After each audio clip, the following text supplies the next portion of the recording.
ममता कौशिक की 3 बहुएं थी। बड़ी बहू सपना, मंझली बहू सीमा और छोटी बहू अंजलि थी।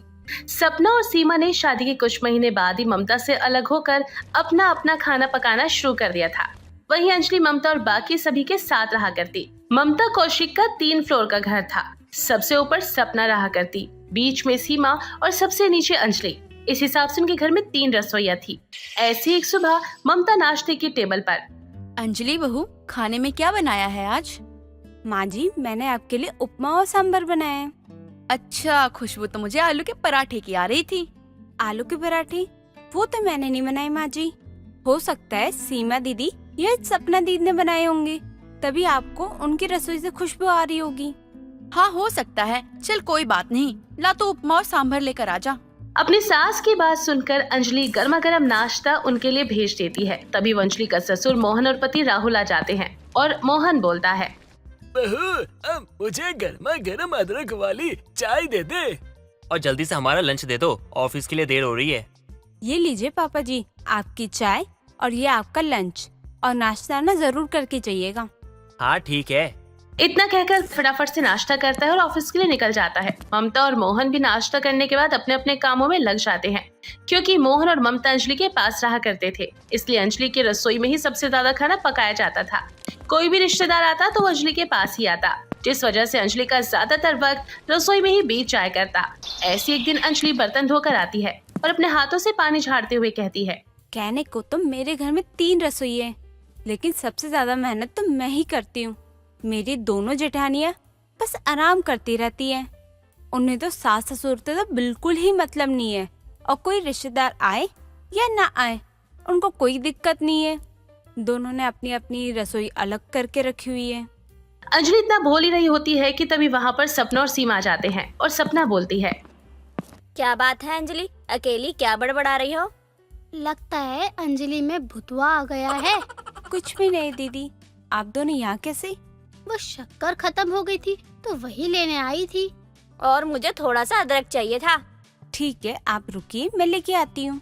अंजलि शक्कर और अदरक लेकर आती है और सीमा और सपना को दे देती है। तभी सपना बोलती है, मेरी बात मानो अंजलि, तुम भी अपना चूल्हा चौका अलग कर लो। अरे सासू माँ अभी खुद से बनाकर खा ले, इतनी तो उनकी जवानी बाकी है। तुम क्यों सारा सारा दिन चूल्हे में लगी रहती हो? सही कह रही है सपना दीदी। अरे मैं तो आते ही सासू माँ की चाल चलन समझ गई थी। किसी काम को हाथ नहीं लगाती, बस सारा दिन ऑर्डर ही देती रहती है। इससे तो अच्छा है कि अपना बनाओ और अपना खाओ। वैसे भी 3 तिगाड़ा काम बिगाड़ा होता है। अगर चौथी रसोई तुम बनाओगी तो सब कुछ सही हो जाएगा। इतना कहकर सीमा और सपना आपस में हाई फाई करते हैं और अपने फ्लोर पर चले जाते हैं। उन दोनों की बात सुनकर अंजलि खुद से बोलती है, बड़ी आई मुझे बताने वाली और मुझे नसीहत देने वाली ये दोनों। मुझे क्या करना है क्या नहीं, इनसे पूछने की ना मुझे कोई जरूरत नहीं है। मुझे अपनी रसोई अलग करनी होगी, तब मैं अपने बाद में देख लूंगी, लेकिन मैं इनके बहकावे में बिल्कुल भी नहीं आऊंगी। इतना बोलकर अंजलि दोनों की बात को इग्नोर कर देती है और घर के कामों में लग जाती है। वक्त गुजरता चला जाता है। बढ़ती उम्र के साथ साथ मोहन और ममता की डिमांड भी बढ़ती चली जाती। कभी उन्हें मीठा खाने का मन करता तो कभी तीखा खाने का मन होता, जिसके चलते ही हमेशा अंजलि कभी समोसे तो कभी दही भल्ले तो कभी पराठे और मोमोज और मीठे जैसी चीजों को बनाती रहती, और वो लोग भी घर पर इन चीजों को बनवाते रहते। ऐसे एक दिन मोहन अंजलि से बोलता है, बहू, आज मेरा ना भेलपूरी खाने का मन कर रहा है, तू बना देगी क्या? जी पिताजी, जरूर बना दूंगी। और बेटा, मेरे लिए ना तुम चाट पापड़ी बना देना। तुम तो जानती हो मुझे बाहर का खाना हानिकारक होता है, इसलिए ना तुम घर में ही बना देना। जी क्यों नहीं, अभी बना देती हूँ। सास ससुर की फरमाइश को पूरा करने के लिए अंजलि रसोई में जाती है और वो देखती है कि भेलपूरी बनाने के लिए घर में प्याज तो है ही नहीं। अंजलि प्याज लेने के लिए सीमा के फ्लोर पर जाती है, जहां वो आराम से सोफे पर बैठकर सपना से बातें कर रही होती है और उसका पति रसोई में खाना बना रहा होता है। तभी अंजलि बोलती है, दीदी आप क्या मुझे 2 प्याज दे सकती हैं? थोड़ा जल्दी चाहिए था। हाँ हाँ क्यों नहीं, अभी देती हूँ, रुको। क्या बात है अंजलि, प्याज का इस वक्त में क्या काम है? अभी तो रात की सब्जी बनने में वक्त है, तो शाम को बाजार से भी ला सकती थी। अरे दीदी, पापा जी को ना भेलपूरी खाने का मन है और माँ जी को चाट पापड़ी, बस इसीलिए प्याज चाहिए था। तुम भी ना अंजलि, तुम्हें कितनी बार समझाया है अपनी रसोई अलग कर लो। अरे हम दोनों को देखो कितना कम खाना बनाते हैं और ज्यादा बर्तन भी गंदे नहीं होते, और तुम हो कि सास ससुर की फरमाइशों को पूरा करने में लगी रहती हो। रसोई अलग करने में ही भलाई होती है, और जब कभी हमारा खाना बनाने का मन ना हो तो हमारे पति बना देते हैं। लाइव एग्जाम्पल तो तुम कुछ देख ही रही हो। अरे तुम भी ऐसे ही राहुल को अपने काबू में रखो। सपना की बात सुनकर अंजलि प्याज को अपने हाथों में मरोड़ती हुई नीचे आ जाती है, जिसके बाद वो भेलपुरी और चाट पापड़ी बनाकर मोहन और ममता को दे देती है। ऐसी एक दिन अंजलि खुद से बोलती है, दोनों जेठानियों को क्या लगता है कि उन्होंने अलग अलग रसोई करा के बहुत बड़ा तीर मार लिया। अब मैं उनको बताऊंगी जो मजा परिवार के साथ खाने में है ना, जब देखो बंटवारा कर लो कहती रहती पूरे टाइम। ऐसी एक शाम जब सपना और सीमा अपने अपने पति के साथ डिनर के लिए बाहर गए होते हैं, तभी चोरी छुपे अंजलि बारी बारी से उनके फ्लोर पर जाती है और उनके सिलेंडर की सारी गैस निकालकर खिड़की खुली छोड़ देती है, जिसके बाद सिलेंडर ऑफ करती है और वापस से नीचे आ जाती है। अगली सुबह जब सपना और सीमा दोनों सुबह का चाय नाश्ता बनाने लगती हैं, तो वो देखती हैं कि सिलेंडर में गैस ही नहीं है। तभी सपना सीमा के पास जाती है और उससे बोलती है, अरे सीमा, मेरा सिलेंडर खत्म हो गया यार, तेरे गैस पर खाना बना लूं क्या? अरे मेरा भी सिलेंडर खत्म हो गया है। समझ नहीं आ रहा आजकल क्या हो रहा है। समझ नहीं आ रहा, कल तक तो ठीक से चल रहा था, आज क्या हो गया। एक काम करते हैं, अंजलि के पास चलते हैं। सीमा और सपना सबसे नीचे अंजलि के पास आ जाते हैं, जहां अंजलि सभी को गर्मा गर्म नाश्ता परोस रही थी। अंजलि के खाने की खुशबू सूंघकर सीमा और सपना का दिल भी जाग जाता है। तभी वो उन दोनों को देखकर ममता बोलती है, आज आसमान का चांद धरती पे कैसे उतर गया? तुम दोनों यहाँ क्या कर रही हो? सिलेंडर खत्म हो गया। तो जाकर भरवा कर लाओ ना, यहाँ क्या कर रही हो फिर? माँ जी, नाश्ता बनाना था इसीलिए। जी माँ जी, अगर आप इजाजत दे दे तो हम आपकी रसोई में खाना पका सकते हैं। बिल्कुल भी नहीं, जाओ जाकर ऑनलाइन ऑर्डर कर लो, बहुत पैसे हैं ना तुम्हारे पास। अपनी अलग अलग रसोई बना सकती हो, सब कुछ कर सकती हो, तो क्या बाहर से खाना भी नहीं खा सकती हो? अरे माँ जी, गुस्सा मत कीजिए। अरे सीमा दी और सपना दी, आइए बैठिए ना, मैंने नाश्ता ना थोड़ा ज्यादा ही बनाया है, आप दोनों बैठिए खाइए। अंजलि के कहने पर सीमा और सपना उछलकर कुर्सी पर बैठ जाते हैं और फटाफट से नाश्ता करते हैं। इतने टाइम बाद सभी लोग एक साथ बैठकर खाना खा रहे होते हैं और सीमा और सपना को भी बहुत अच्छा लगता है। दिन गुजर जाते हैं और रोज ही अंजलि कुछ ऐसा करती जिस वजह से सीमा और सपना सभी के साथ नीचे आकर खाना खाती। साथ में अंजलि के साथ वो खाना पकाने में भी मदद करती। रोज और ये सब कुछ होता था। एक दिन ममता उन दोनों से कहती है, क्या बात है, अब तुम दोनों को अपनी रसोई का खाना अच्छा नहीं लगता क्या, जो रोज रोज नीचे आ जाती हो खाना खाने के लिए? तुम दोनों को तो बहुत शौक था अलग अलग रसोई बनाने का, अब क्या हो गया? माँ जी, सच कहे तो इतने दिनों बाद जब सब ने एक साथ बैठकर खाना खाया, बातें की तो बहुत अच्छा लगा। हम ऊपर अपने अपने फ्लोर पर खाना तो बनाते हैं, लेकिन अकेले खाना खाने का मन भी नहीं करता है। कभी कभी तो मैं और सीमा खाना बनाकर बस उसे देखते रहते हैं और उसे सही से खा भी नहीं पाते। दीदी सही कह रही है माँ जी, हमने बहुत बड़ी गलती कर दी जो हम परिवार में रहने का मोल समझ नहीं सके और खुद को परिवार से अलग करके, जबकि यही हमारी सबसे बड़ी गलती है। परिवार में एक साथ रहना ही सबसे बड़ी खुशी होती है। सीमा दी और सपना दी, आप दोनों की मुंह से ये बात सुनकर ना मुझे बहुत अच्छा लगा। तो फिर ये 3 रसोई को हम एक रसोई बना ले, हम तीनों मिलकर रोज अच्छा अच्छा खाना बनाएंगे। बोलो, मिलाती हो हाथ? हाँ बिल्कुल।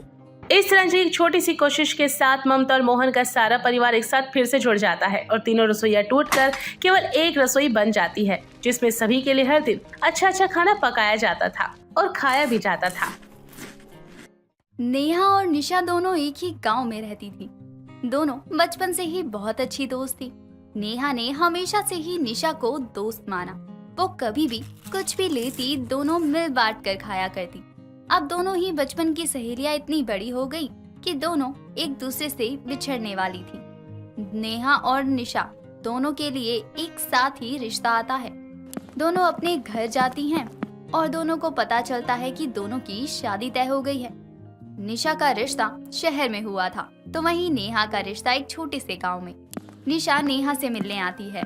सुन नेहा, तुझे पता है मेरी शादी तय हो गई है, वो भी शहर।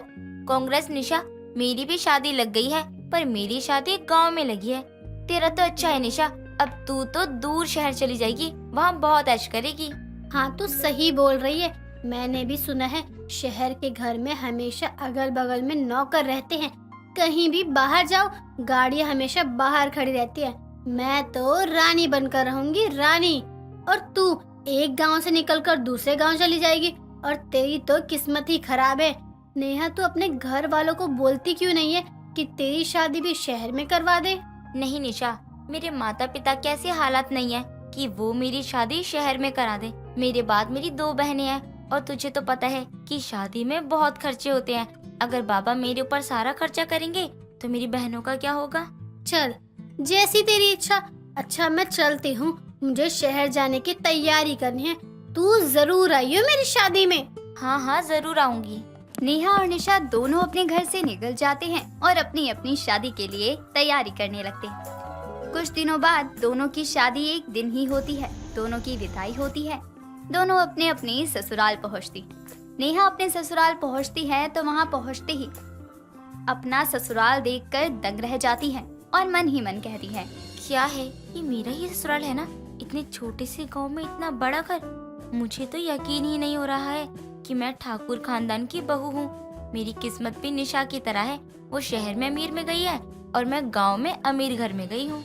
नेहा के गृह प्रवेश की रस्म हो जाती है तो वहीं निशा अपने ससुराल पहुंचती है। लेकिन वो जैसे ही ससुराल जाती है तो दुखी हो जाती है। क्या सोचा था और क्या हो गया? सोचा था गाँव से निकलकर शहर आई हूँ, यहाँ बिल्कुल ठाठ से रहूंगी, लेकिन यहाँ तो एक ही कमरा है जिसमें रसोई बाथरूम सब है। मैं कैसे रह पाऊंगी यहाँ? दोनों ही सहेलियों की जिंदगी एकदम अलग अलग हो गई।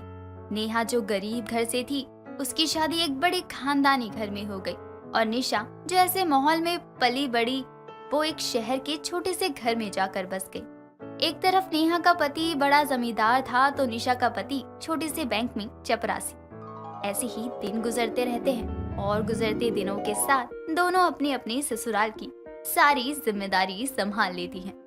ऐसे ही एक दिन नेहा अपनी रसोई में खाना बना रही थी। उसकी सास सीमा उसे रसोई में देख लेती है। अरे बहू, तू यहाँ क्या कर रही है? माँ जी, मैं बहू, अगर तुझे कुछ चाहिए तो किसी को बोल दिया कर, वो ले आएगा तेरे कमरे में। तुझे रसोई तक आने की कोई जरूरत नहीं। नहीं माँ जी, मुझे कुछ नहीं चाहिए। मैं तो बस ये सोच रही थी कि सबके लिए खाना बना दूं। खाना बनाने के लिए घर में 36 नौकर है।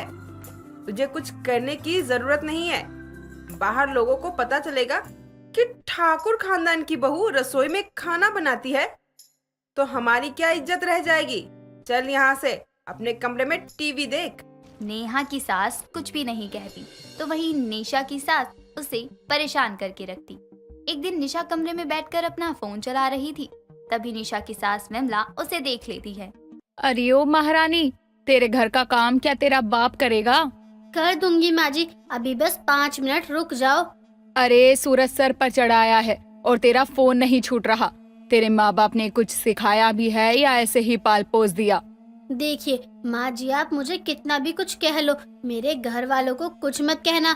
मेरी तो किस्मत ही फूटी थी जो शहर का रिश्ता सुनकर हाँ कर दिया।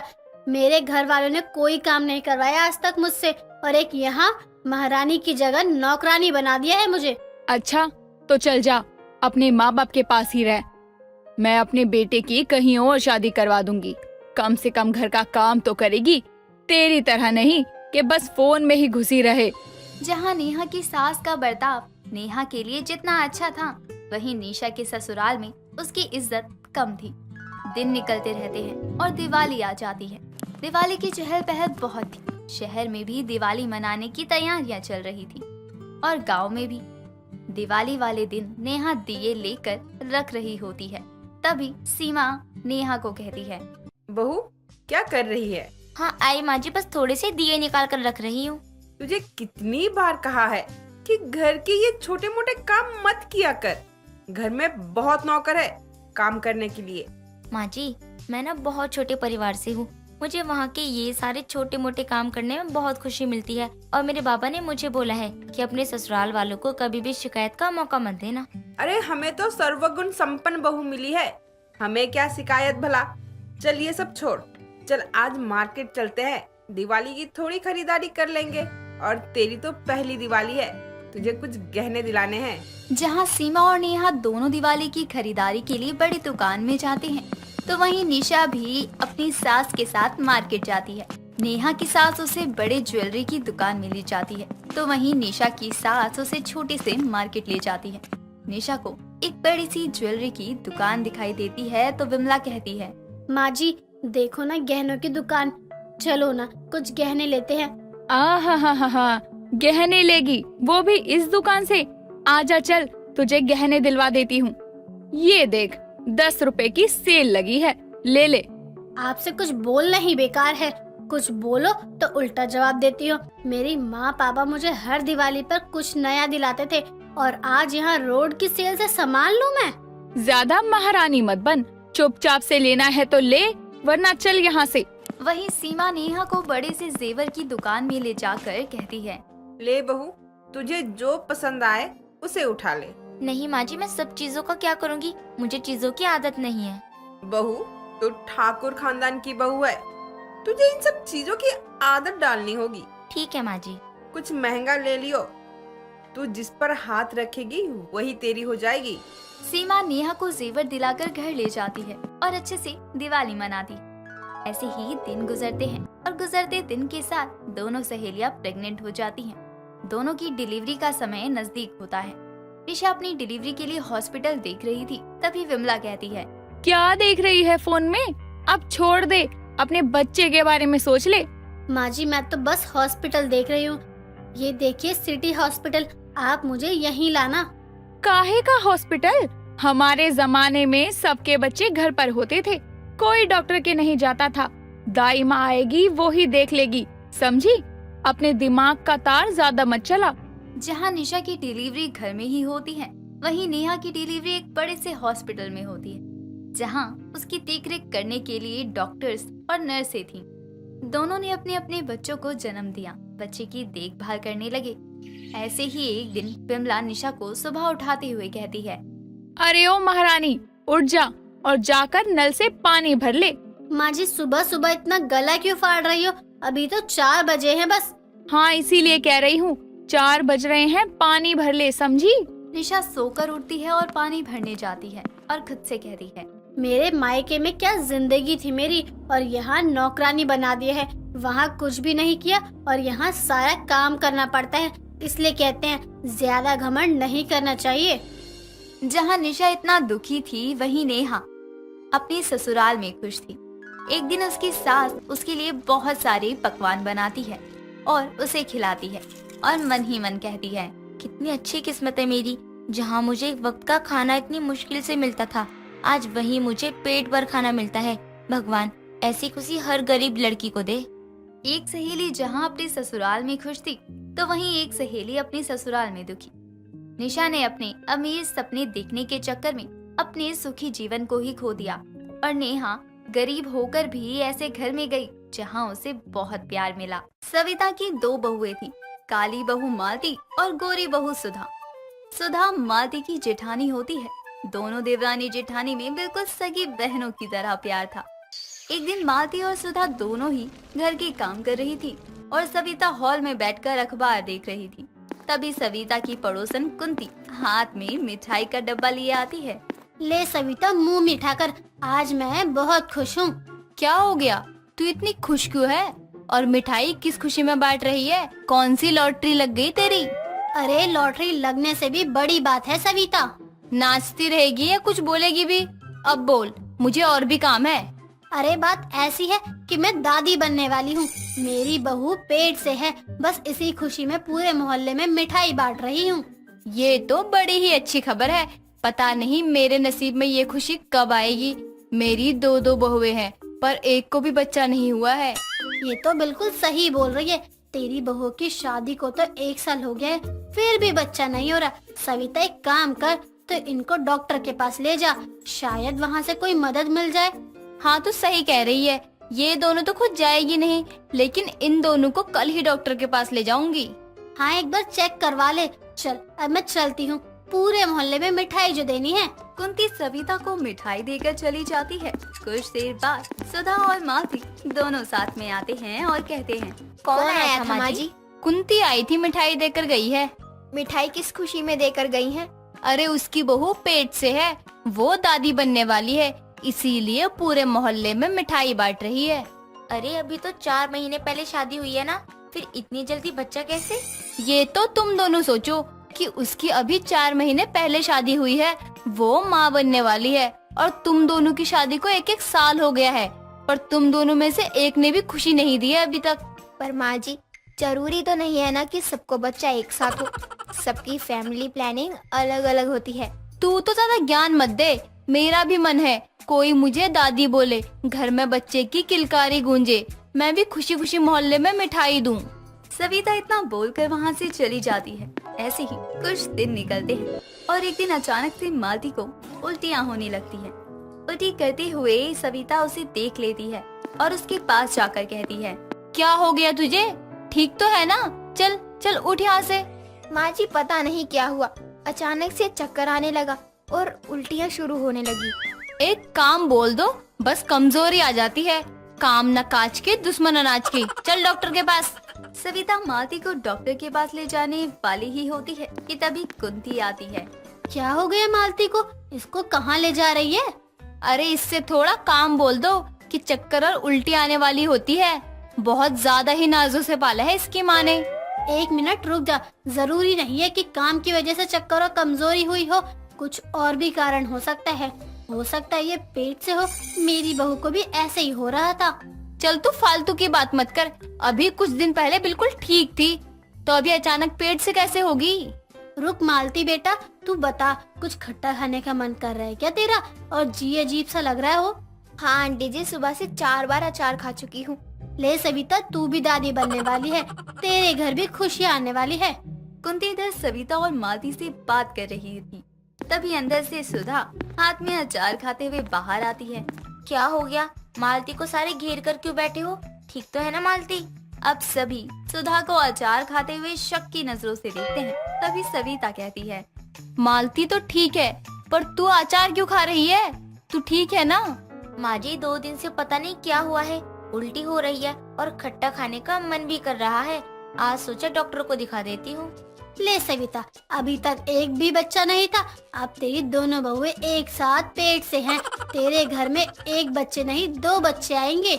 हाँ कुंती, तू सही कह रही थी, आज मैं भी पूरे मोहल्ले में लड्डू बांटूंगी। इन दोनों ने मुझे बहुत अच्छी खुशखबरी दी है। सविता दोनों बहुओं को गले से लगाती है और खुश हो जाती है। ऐसे ही महीने निकल जाते हैं और दोनों की प्रेगनेंसी को 6 महीने गुजर जाते हैं। सविता दोनों बहुओं को एक जैसा ही ख्याल रखती, दोनों को खाना खिलाना, बालों में तेल लगाना, सारी सुविधाओं का ध्यान रखती।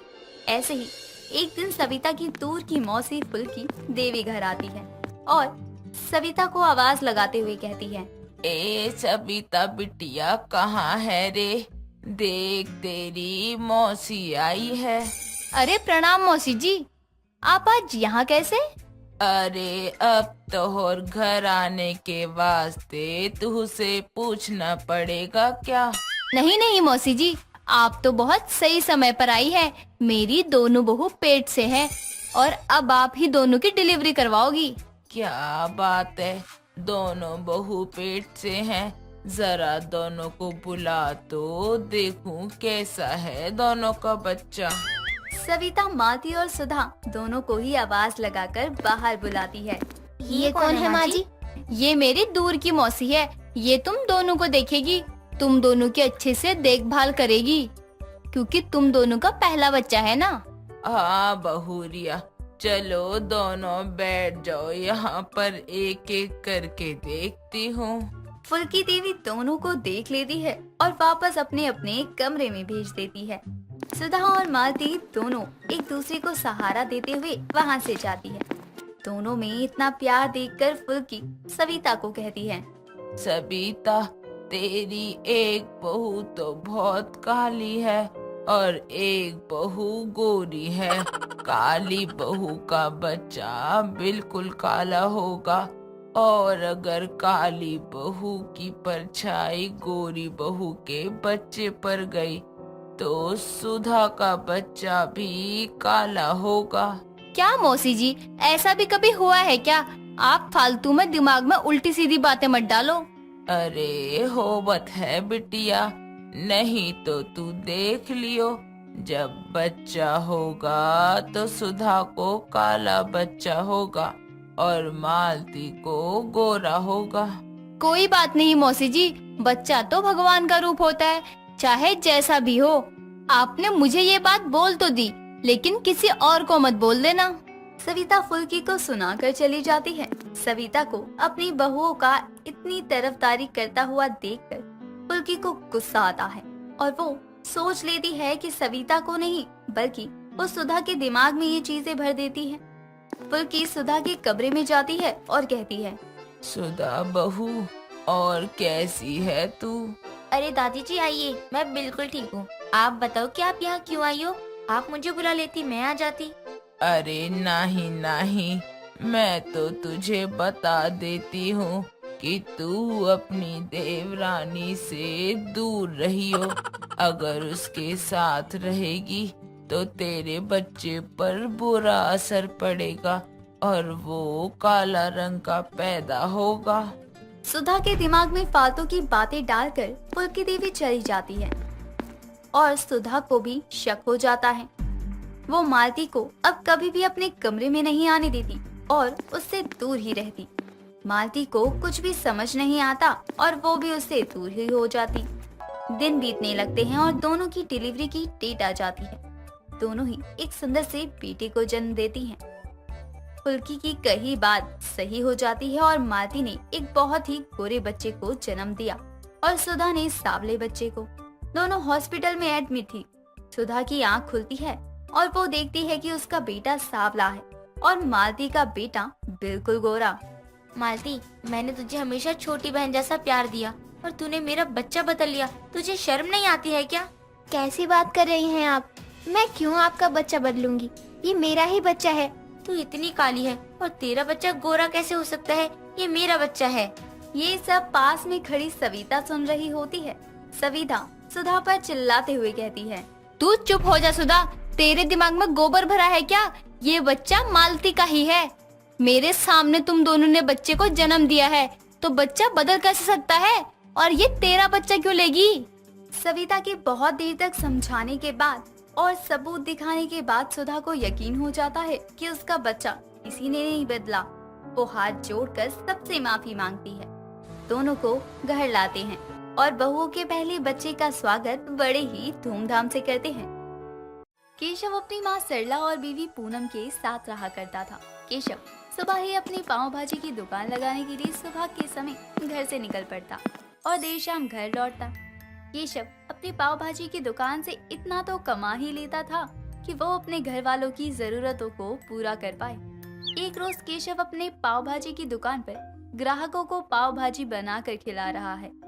तभी केशव पाव भाजी बनाते हुए सोचता है, भगवान की दुआ से मेरी दुकान तो रातों रात बहुत ही तरक्की कर रही है, लेकिन अब लगता है मेरे इतने ग्राहक तो हो ही चुके हैं कि मैं थोड़ी बहुत चालाकियां भी करूंगा ना तो भी मेरे ग्राहकों को कुछ पता नहीं चलेगा। अरे केशव भाई, कैसे हो आप? एक प्लेट पाव भाजी तो लगाना। अरे बड़े दिनों बाद दिखे हो, कहाँ थे इतने दिनों से?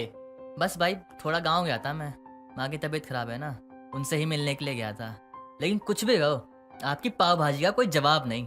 बहुत मिस किया मैंने आपकी पाव भाजी को। अरे भाई ये तो बस आपका प्यार है जो आपको यहाँ तक लेके आ जाता है। बस अभी लगाता हूँ आपका एक्स्ट्रा बटर वाला पाव भाजी। अब केशव पूरे दिन काम करने के बाद देर रात घर जाता है और अपनी माँ से पूछता है, माँ छोटू आया था क्या सामान देने के लिए? मैंने कहा था माँ घर पे होंगी, घर पे पहुँचा दे। सामान तो दे गया है, लेकिन मुझे इस बार सामान कुछ ठीक नहीं लग रहा है। रिफाइंड तेल, मैदे का कट्टा, सब मुझे लोकल कंपनी का लग रहा है। अरे माँ धीरे बोलो, धीरे। सब कुछ मैंने ही किया है, ये सब मैंने मंगवाया है।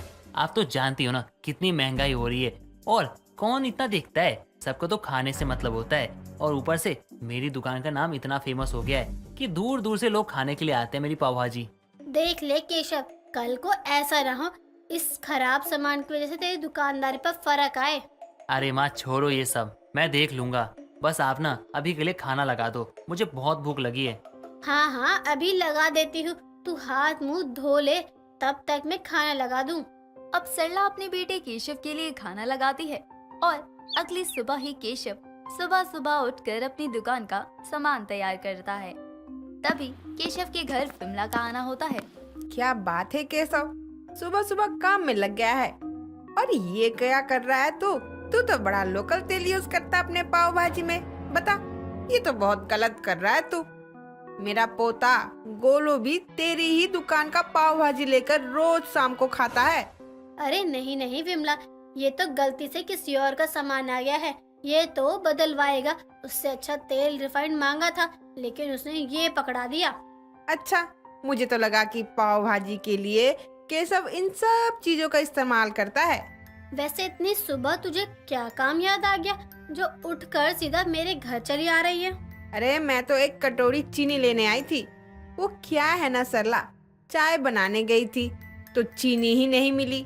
ला दे दूं तुझे चीनी, वरना ना तू मेरा खाना पचाने देगी ना तू अपना खाना पचा पाएगी। अब विमला चीनी लेकर तो चली जाती है और इधर सरला अपने बेटे केशव से कहती है, देखा विमला की नजरें कितनी तेज है।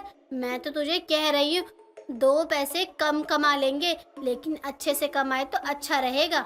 माँ, ये सब आप मुझ पे छोड़ दीजिए और आप चिंता मत कीजिए। मैं सब कुछ ना देख लूंगा। पहले भी मैं देखता था, अब भी देख लूंगा और अपनी पाव भाजी की दुकान बहुत अच्छे से आगे बढ़ाऊंगा।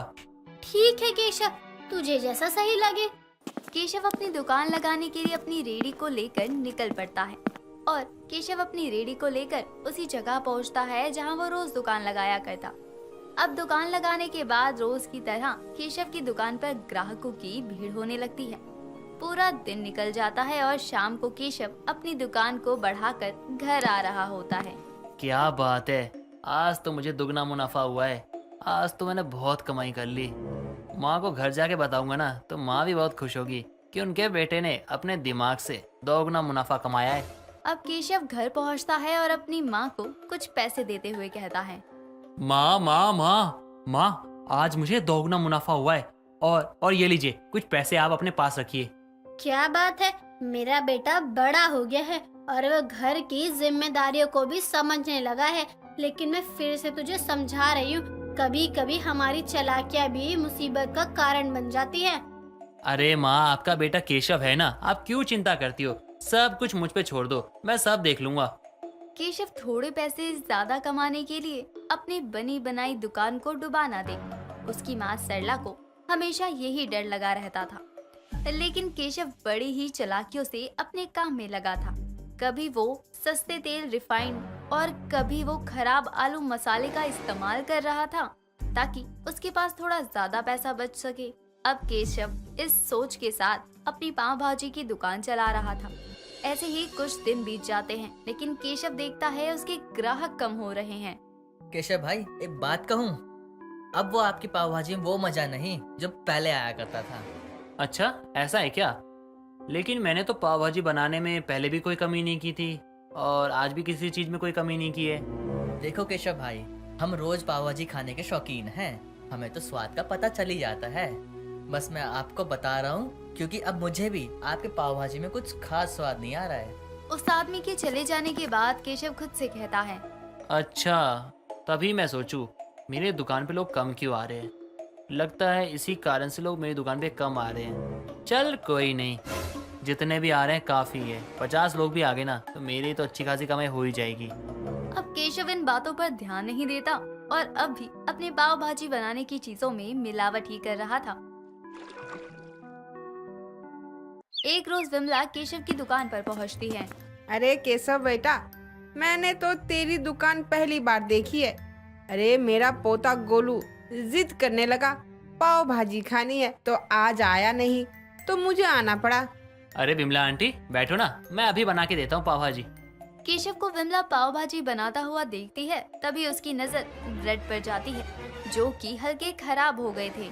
अरे केशव, ब्रेड तो ताजा है ना, मुझे ये कुछ ठीक नहीं लग रहा है, जरा दिखा तो। अरे आंटी ठीक है, आज ही मंगवाया मैंने। आप बैठो ना, आपको 1 नंबर पाव भाजी बना के दूंगा।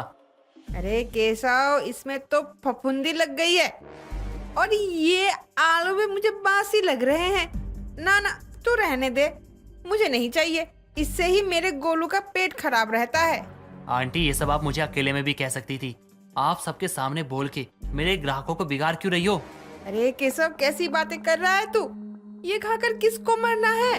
ना ना, मैं तो एक क्या 10 लोगों को बताऊंगी कि तू सड़े हुए सामानों से पाव भाजी बनाता है, और इन सब से तू लोगों की सेहत के साथ खिलवाड़ कर रहा है। अब वहाँ मौजूद लोग भी धीरे धीरे केशव को बिना पैसे दिए ही जाने लगते हैं। केशव उन्हें जाता हुआ देख लेता है। अरे भाई साहब, अरे पैसे तो देते जाओ। अरे अरे सुनो तो। अरे विमला आंटी, ये आपने क्या किया? आपने मेरे सारे ग्राहकों को भड़का के भगा दिया। आपको नहीं लेना था तो मत लो यार, चली जाती ना चुपचाप से। मेरा सारा धंधा चौपट करके रख दिया आपने। अरे मैं क्यों करवाने लगी तेरा धंधा चौपट? मैंने जो देखा वही तुझे कहा है। विमला के हंगामे से जो भी 4 लोग केशव की दुकान पर आ रहे थे, अब उन्होंने भी आना बंद कर दिया था और धीरे धीरे केशव की दुकान पूरी तरह बंद हो गई, क्योंकि 2 पैसे बचाने के लिए केशव ने अपनी दुकान में जिन सामानों का इस्तेमाल किया, उससे उसकी पाव भाजी की दुकान बंद ही हो गई, जिससे केशव अपने लिए नया काम ढूंढने के लिए इधर उधर भटकने लगता है। मैं तुझे समझाती रही, लेकिन तू है कि कुछ समझता ही नहीं है। माँ, ये सब मेरे कारण हुआ है। मैंने अपनी चालाकियां दिखाने के चक्कर में अपना सब कुछ खो दिया। इतना अच्छा धंधा चल रहा था मेरा, मैंने सब कुछ बर्बाद कर लिया। अपनी अच्छी खासी चलती हुई पाव भाजी की दुकान पे ताला लगवा दिया। अब केशव की वजह से उसकी बनी बनाई इज्जत और पाव भाजी की दुकान दोनों ही बदनाम हो चुके थे।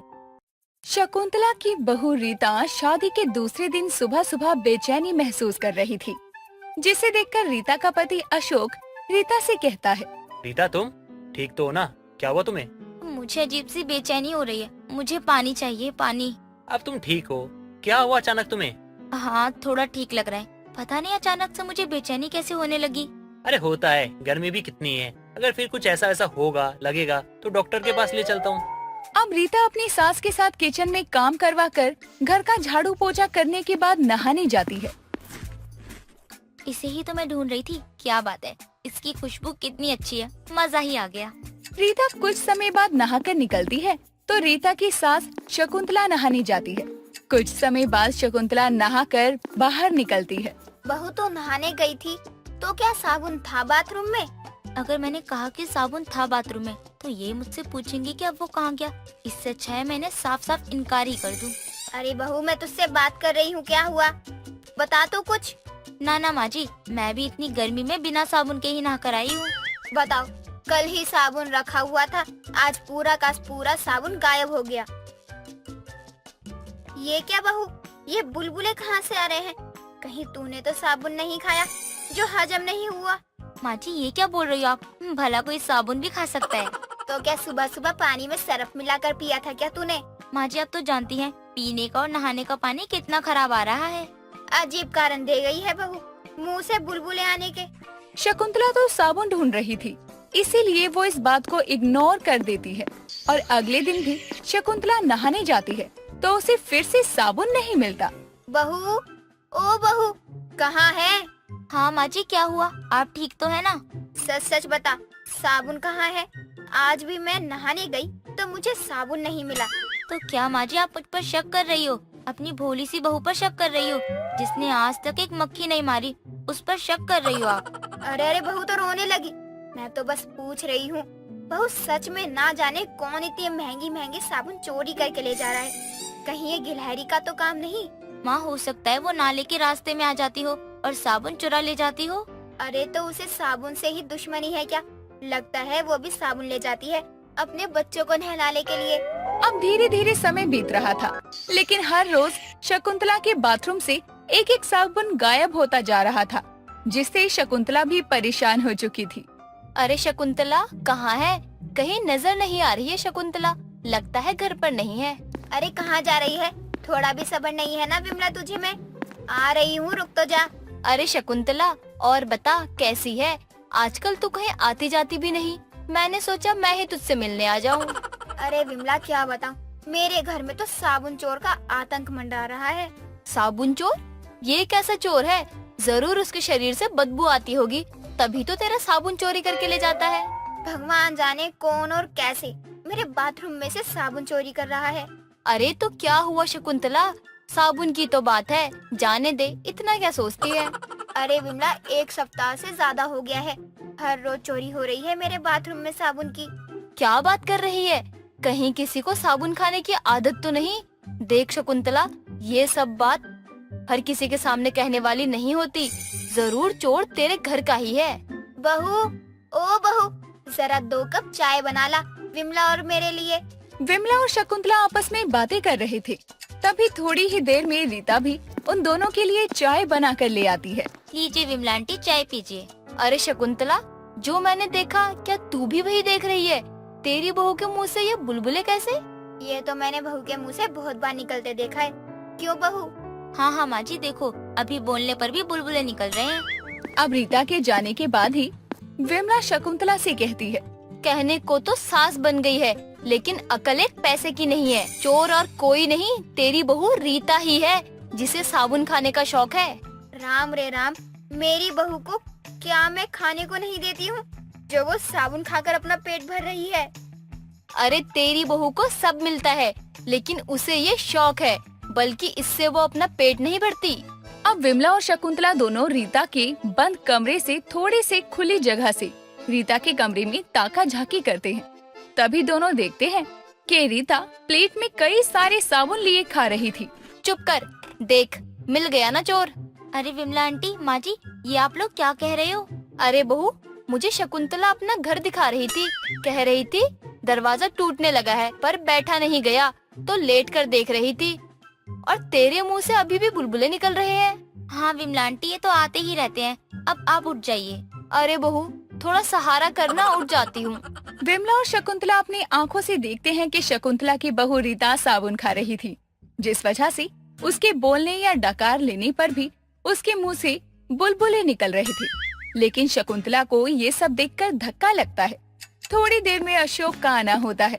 शकुंतला अपने बेटे को सब कुछ बता देती है। माँ, इस बात का शक तो मुझे भी था, लेकिन मैंने कभी ना बोला और ना रीता से पूछा। लेकिन बेटे, इसकी ये आदत को अगर हम नहीं छुड़वाएंगे तो ये आगे जाके बहुत दिक्कत करेगी। रीता, माँ बता रही थी तुम्हारे मुंह से बुलबुले निकल रहे थे। हाँ, मैंने बताया भी था माँ जी को, ये सब पानी की वजह से ही हो रहा है। अच्छा, तो ये सब हमें क्यों नहीं हो रहा, तुम्हें ही क्यों हो रहा है? पता नहीं मुझे ऐसा क्यों लग रहा है। आप लोगों को भी तो आते होंगे, पता नहीं चलता होगा। शकुंतला और अशोक को तो पता चल चुका था कि उसके घर का साबुन चोर कौन है, और वो और कोई नहीं बल्कि रीता थी। लेकिन शकुंतला अपनी बहू की इस आदत को छुड़वाना चाहती थी। विमला, तुझे ही याद कर रही थी। 2-3 दिन से नजर नहीं आई है तू। अरे शकुंतला, तुझे नहीं पता, मेरी बहू की पुणे वाली बहन बहुत बीमार है। क्या हुआ उसे? सब ठीक तो है ना? नहीं नहीं शकुंतला, कुछ भी ठीक नहीं है। डॉक्टर ने कहा बड़ा ऑपरेशन होगा। अरे विमला, रो मत, अब क्या ही कर सकती हैं? इलाज तो करवाना होगा ना। लेकिन हुआ क्या है तेरी बड़ी बहन की बहू को? ये सब रीता भी बस खड़े हुए देख और सुन रही थी। तभी रीता विमला को पानी लाकर देती है और कहती है, लेकिन विमला आंटी, हुआ क्या है ये तो बताओ, जो डॉक्टर ने ये सब करने को कहा है। किस मुंह से बताऊं क्या खाती थी जो ये सब झेलना पड़ रहा है उसे? अरे मुंह से ही बोल, लेकिन बता तो सही, हुआ क्या है? ना ना शकुंतला, मुझसे नहीं बोला जा रहा। तू रोना बंद कर और बोलना विमला, क्या हुआ है? क्यों इतना रोए जा रही है? वो साबुन खाती थी शकुंतला। कहीं वही तो मेरा साबुन तो नहीं चुरा चुरा कर ले जा रही थी? पता नहीं क्यों उसे साबुन खाने का इतना शौक लगा। मुझे तो लग रहा है कुछ हो न जाए। विमला और शकुंतला की ये मिली भगत थी ताकि ये सब सुनकर रीता साबुन खाने की आदत को छोड़ दे। और होता भी कुछ ऐसा है। अगले रोज से बाथरूम से साबुन चोरी नहीं होता और ना ही रीता के मुंह से बुलबुले निकलते हैं। कुछ हुआ क्या शकुंतला तेरी बहू का, या अभी भी उसकी आदत नहीं गई? हाँ, काम बन गया। जितना तूने ओवर एक्टिंग की है ना, उसका तो कुछ तो नतीजा निकल ही गया। मुंह फाड़ रही थी बिना मतलब। दोस्तों, अगर आपको ये कहानी पसंद आई तो इसे लाइक करें, शेयर करें और कमेंट करके बताएं कि कहानी में आपको सबसे अच्छा क्या लगा।